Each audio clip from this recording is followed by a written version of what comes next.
آج کے دن یعنی 24 اگست 1516 عیسوی کو جنگ مرج دبک ہوئی۔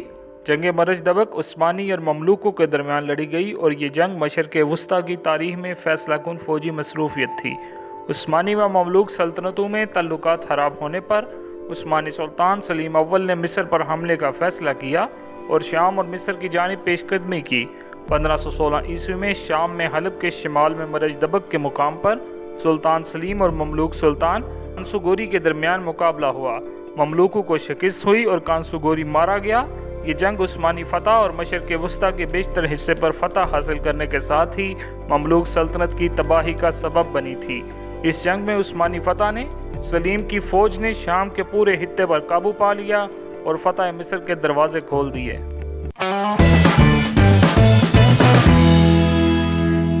آج کے دن 1929 عیسوی کو یاسر عرفات کی پیدائش ہوئی۔ یاسر عرفات فلسطینی حریت پسند گروپ PLO کے سربراہ اور فلسطینی صدر تھے۔ یاسر عرفات کے مطابق وہ یروشلم میں پیدا ہوئے، لیکن کچھ اطلاعات کے مطابق وہ مصر کے شہر قاہرہ میں پیدا ہوئے۔ یاسر عرفات نے قاہرہ یونیورسٹی سے انجینئرنگ کی تعلیم حاصل کی۔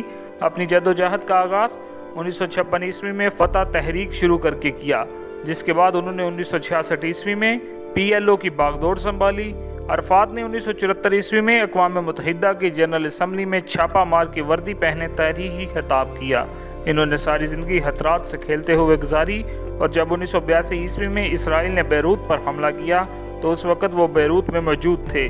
اسرائیل کا کہنا ہے کہ انہوں نے بیروت میں روس کے سفارت خانے میں گھس کر جان بچائی۔ یاسر عرفات نے اپنی جدوجہد کے دوران کویت، تیونس، لبنان کے علاوہ کئی ملکوں میں قیام کیا۔ یاسر عرفات پر کئی قاتلانہ حملے بھی ہوئے۔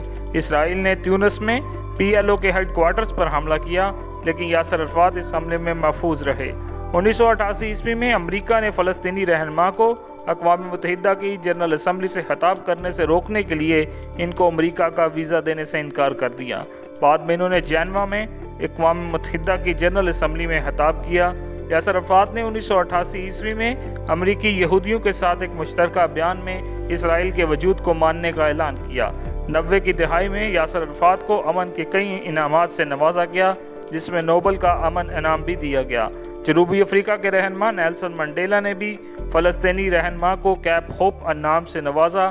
40 سال سے زائد جلا وطنی کے بعد 1994 عیسوی میں وہ واپس فلسطین گئے۔ انہوں نے اسرائیل کے ساتھ ایک امن سمجھوتا کیا جس کے تحت فلسطین نیشنل اتھارٹی قائم ہوئی۔ بعد میں یاسر عرفات نے 2 سال رملہ میں محصور کی زندگی گزاری، لیکن باوجود اسرائیلی حملوں کے اسے چھوڑنے پر کبھی تیار نہ ہوئے۔ یاسر عرفات نے اپنی جوانی فلسطین کی آزادی کے لیے جدوجہد کرتے ہوئے گزاری۔ پیرس کے ایک ہسپتال میں انتقال ہوا۔ بعض لوگوں کے مطابق انہیں زہر دیا گیا تھا اور ہسپتال نے رپورٹ بھی ان کے خاندان کو نہیں دی تھی۔ غزہ میں اپنے کمپاؤنڈ کے قریب دفن ہوئے۔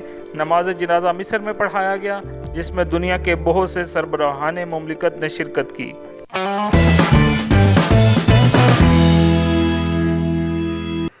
آج کے دن 1042 عیسوی کو مائیکل پنجم کا انتقال ہوا۔